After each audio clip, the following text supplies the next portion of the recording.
Thank you. President Bach, former President Rudenstein, incoming President Faust, members of the Harvard Corporation and the Board of Overseers, members of the faculty, parents, and especially the graduates. I've been waiting more than 30 years to say this.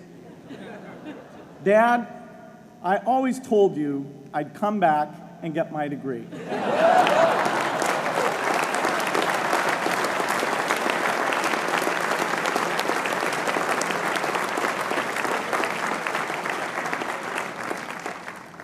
I want to thank Harvard for this honor. I'll be changing my job next year, and it will be nice to finally have a college degree on my resume. I applaud the graduates for taking a much more direct route to your degrees. For my part, I'm just happy that the Crimson called me Harvard's most successful dropout. I guess that makes me valedictorian of my own special class. I did the best of everyone who failed. But I also want to be recognized as the guy who got Steve Ballmer to drop out of business school.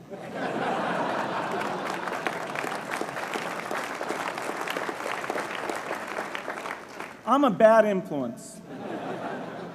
That's why I was invited to speak at your graduation. If I'd spoken at your orientation, fewer of you might be here today.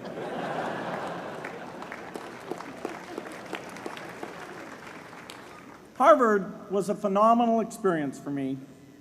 Academic life was fascinating. I used to sit in on lots of classes that I hadn't even signed up for. And dorm life was terrific. I lived up at Radcliffe in Currier House. There were always a lot of people in my dorm room late at night discussing things because everyone knew that I didn't worry about getting up in the morning.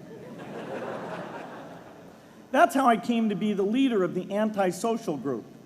We clung to each other as a way of validating our rejection of all those social people. Radcliffe was a great place to live. There were more women up there, and most of the guys were math science types. The combination offered me the best odds, if you know what I mean. That's where I learned the sad lesson that improving your odds doesn't guarantee success. One of my biggest memories of Harvard came in January 1975, when I made a call from Currier House to a company in Albuquerque, New Mexico, that had begun making the world's first personal computer. I offered to sell them software. I worried they would realize I was just a student in a dorm and hang up on me. Instead, they said, "We're not quite ready. Come see us in a month," which was a good thing because we hadn't written the software yet. From that moment, I worked day and night on the extra credit project that marked the end of my college education and the beginning of a remarkable journey with Microsoft. What I remember above all about Harvard was being in the midst of so much energy and intelligence. It could be exhilarating, intimidating, sometimes even discouraging, but always challenging. It was an amazing privilege, and though I left early, I was transformed by my years at Harvard, the friendships I made, and the ideas I worked on. But taking a serious look back, I do have one big regret. I left Harvard with no real awareness of the awful inequities in the world, the appalling disparities of health and wealth and opportunity that condemn millions of people to lives of despair. I learned a lot here at Harvard about new ideas in economics and politics. I got great exposure to the advances being made in the sciences. But humanity's greatest advances are not in its discoveries, but in how those discoveries are applied to reduce inequity.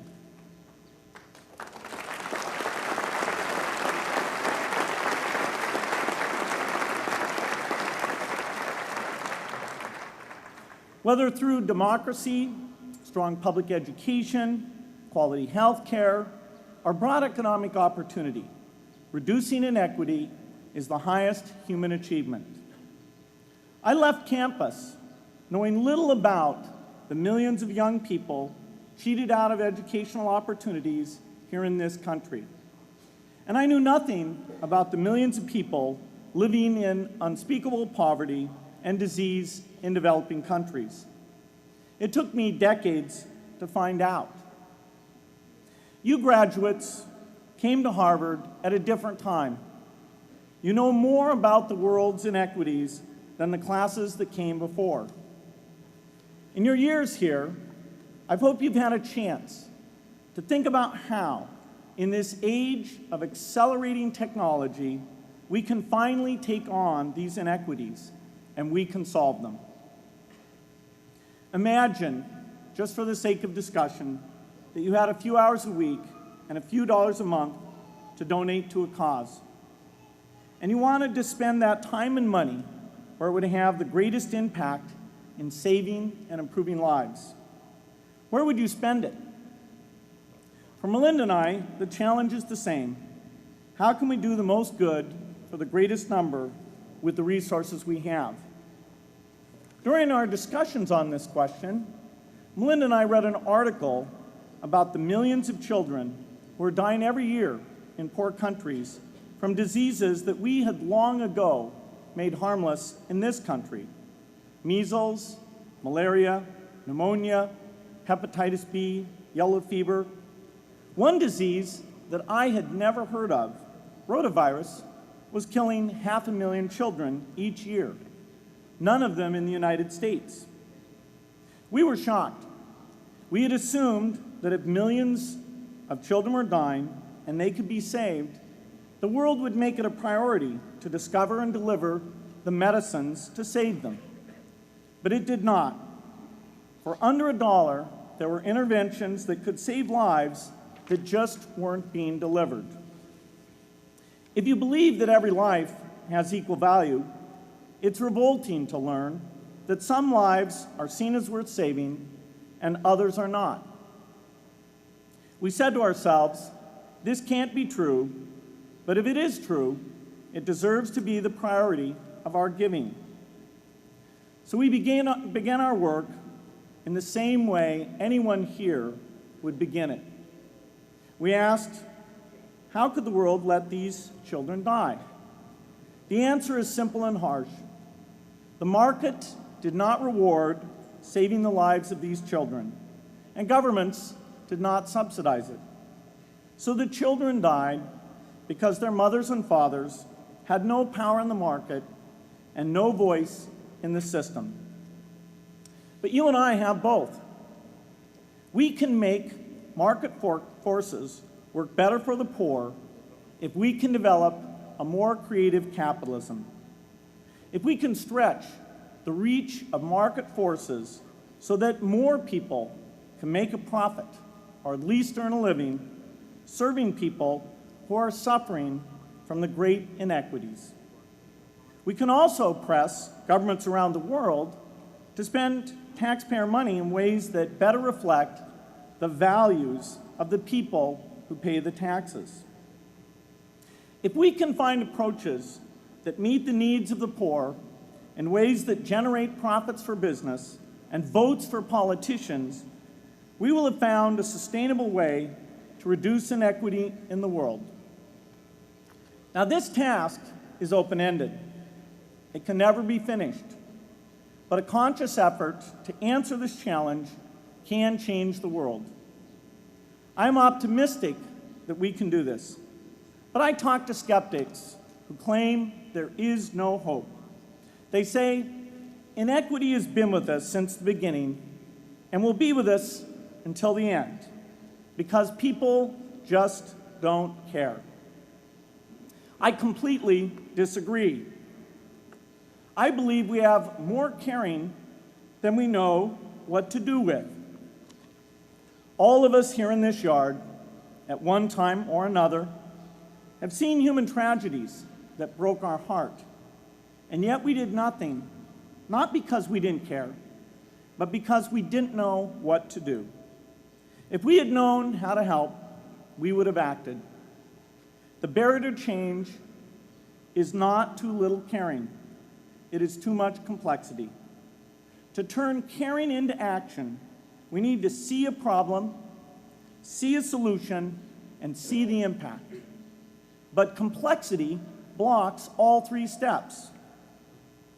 Even with the advent of the internet and 24-hour news, it is still a complex enterprise to get people to truly see the problems. When an airplane crashes, officials immediately call a press conference. They promise to investigate, determine the cause, and prevent similar crashes in the future. But if the officials were brutally honest, they would say, of all the people in the world who died today from preventable causes, 0.5% were on this plane. We're determined to do everything possible to solve the problem that took the lives of the 0.5%. The problem is not just the plane crash, but the millions of preventable deaths. We don't read much about these deaths. The media covers what's new, and millions of people dying is nothing new. So it stays in the background where it's easy to ignore. But even when we do see it or read about it, it's difficult to keep our eyes on the problem. It's difficult to look at suffering if the situation is so complex that we don't know how to help. And so we look away. If we can really see a problem, which is the first step, we come to the second step, cutting through the complexity to find a solution. Finding solutions is essential if we want to make the most of our caring. If we have clear and proven answers anytime an organization or individual asks, "How can I help?" then we can get action, and we can make sure that none of the caring in the world is wasted. But complexity makes it hard to mark a path of action for everyone who cares, and makes it hard for their caring to matter. Cutting through complexity to find solutions runs through 4 predictable stages. Determine a goal, find the highest impact approach, deliver the technology ideal for that approach, and in the meantime, use the best application of technology you already have. Whether it's something sophisticated like a new drug or something simple like a bed net. The AIDS epidemic offers an example. The broad goal, of course, is to end the disease. The highest leverage approach is prevention. The ideal technology would be a vaccine that gives lifelong immunity with a single dose. So governments, drug companies, and foundations are funding vaccine research. But their work is likely to take more than a decade. So in the meantime, we have to work with what we have in hand, and the best prevention approach we have now is getting people to avoid risky behavior. Pursuing that goal starts the 4-step cycle again. This is the pattern.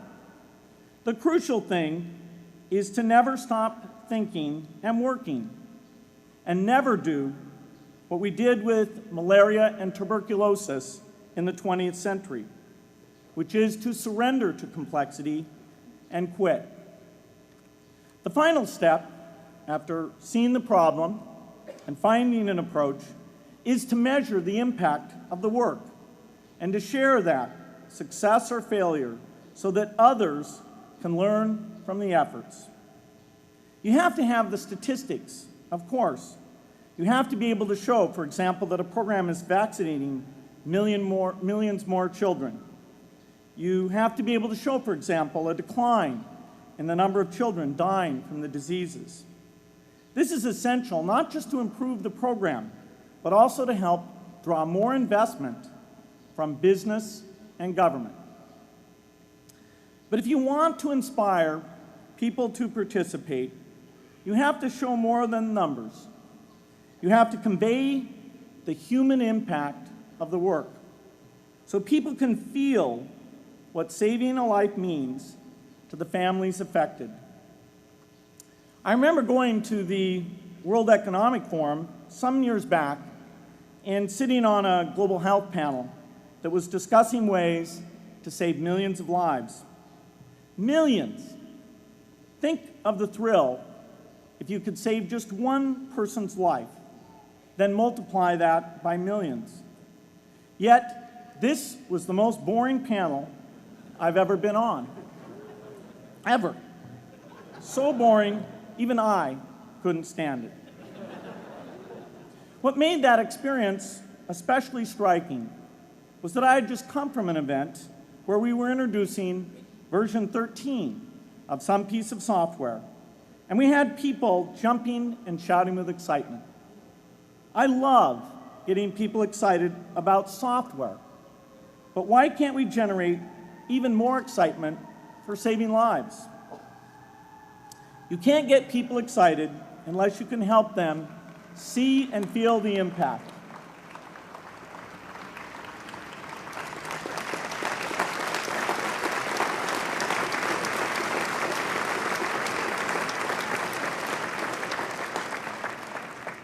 The way to do that is another complex question.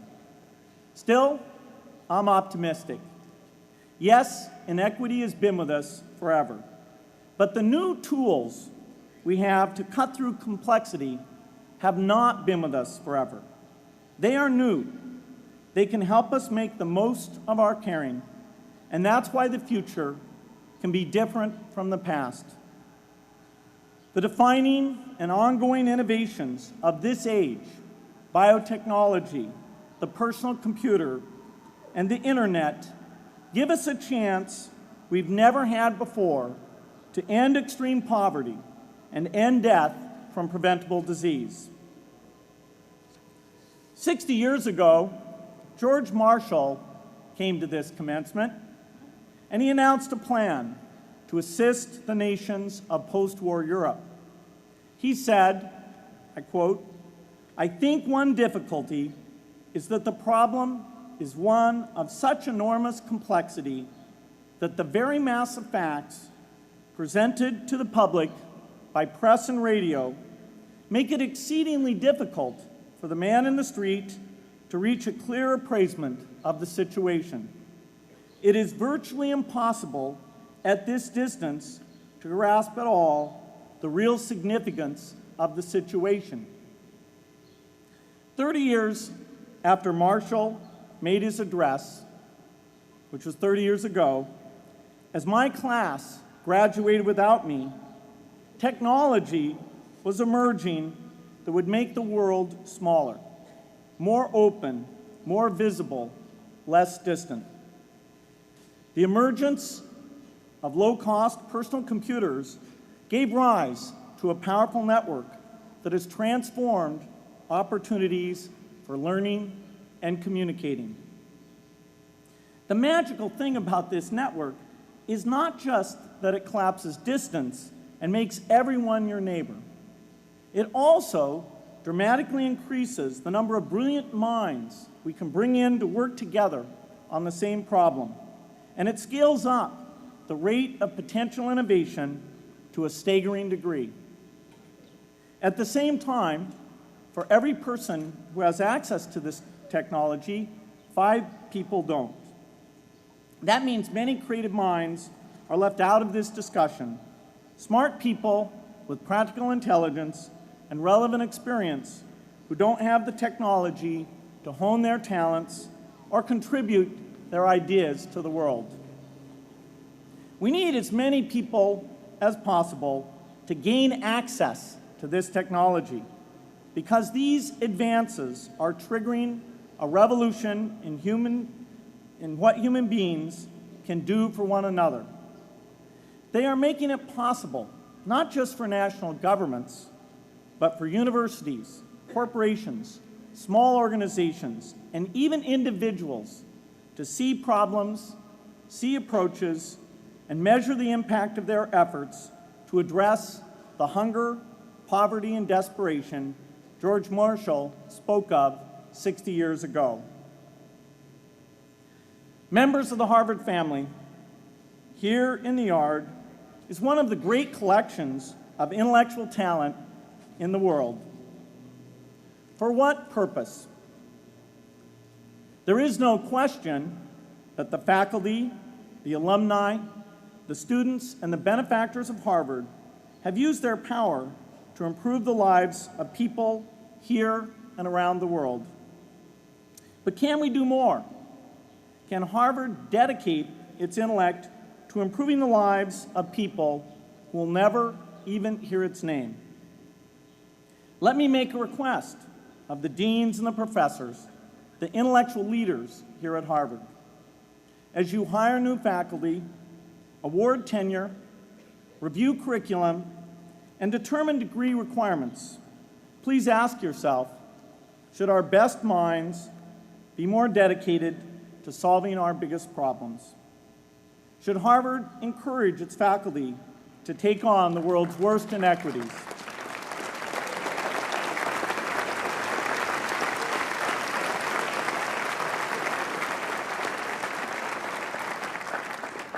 Should Harvard students know about the depth of global poverty, the prevalence of world hunger, the scarcity of clean water, the girls kept out of school, the children who die from diseases we can cure? Should the world's most privileged learn about the lives of the world's least privileged? These are not rhetorical questions.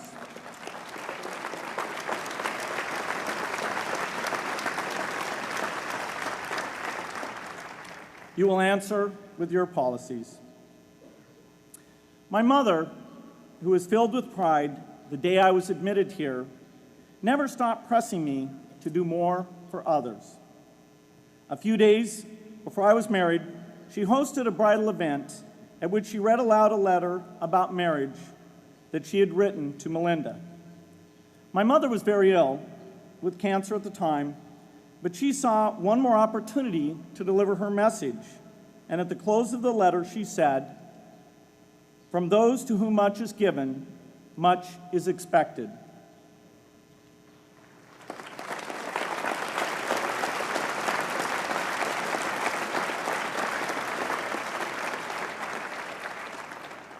When you consider what those of us here in this yard have been given in talent, privilege, and opportunity, there is almost no limit to what the world has a right to expect from us.